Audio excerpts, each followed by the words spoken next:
You never did tell me your name. Obviously, it's not John Carter. You an amnesia victim?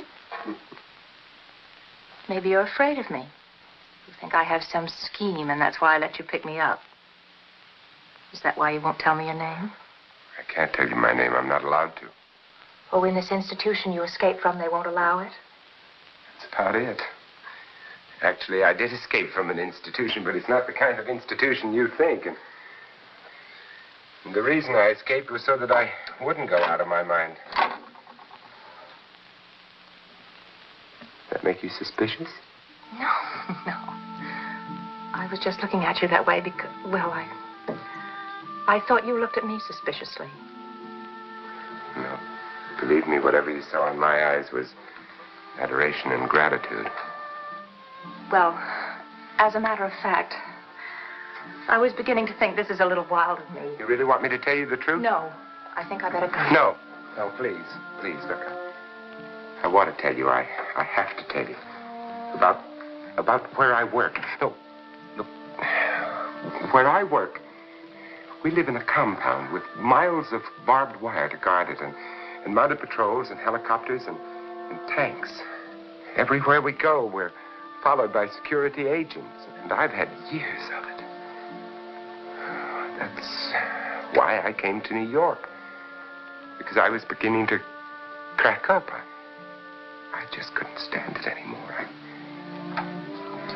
I just wanted to be lost. I longed to be lost in a crowd, to be no one.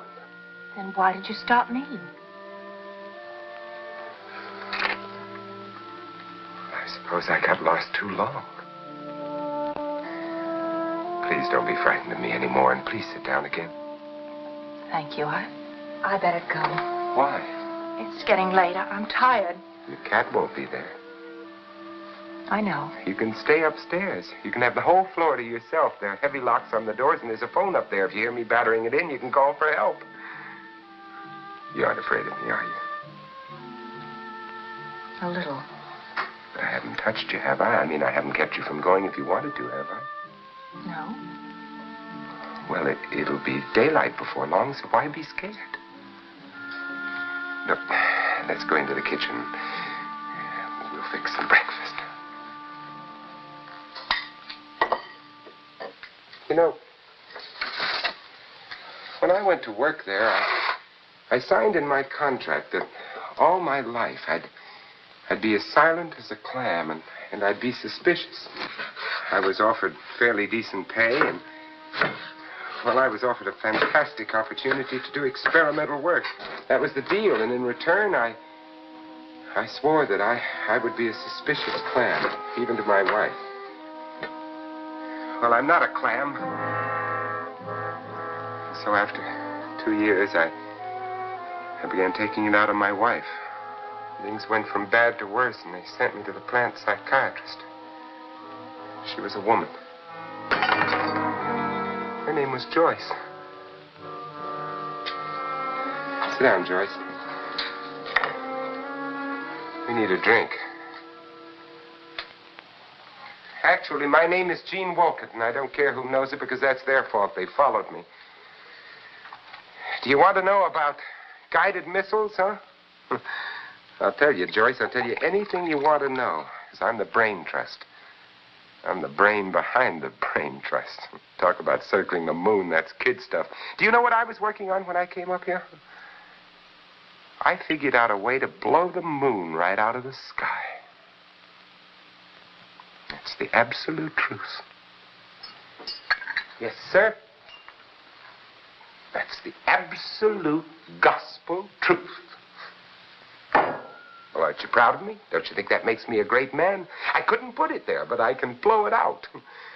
And if I could do all that, don't you think I should have 30 seconds to myself just to be a human being? It's all I asked for. Just a chance to be alone, not to be followed, and they agreed. Before I left, they swore they wouldn't follow me. They swore that I would have a week's freedom to get lost. Did you? No. They were over my shoulder the whole time. Only I didn't discover it until tonight. So I slipped out of the hotel and I came down here. This is great. Because you're here with me. And you're a woman and you're lovely. And after we finish this one, we'll have another drink and I'll tell you about Joyce and how she died and how nobody else in the world knows. Would you like that? Keep my mind off of you. Keep my mind off of me. Not a nice thing to think about at all, no, sir. Just you. You know, you have a soft, rangy body like hers. Joyce. Yes? You were a fool to pick up a stranger. You could really risk your life. Don't you realize that?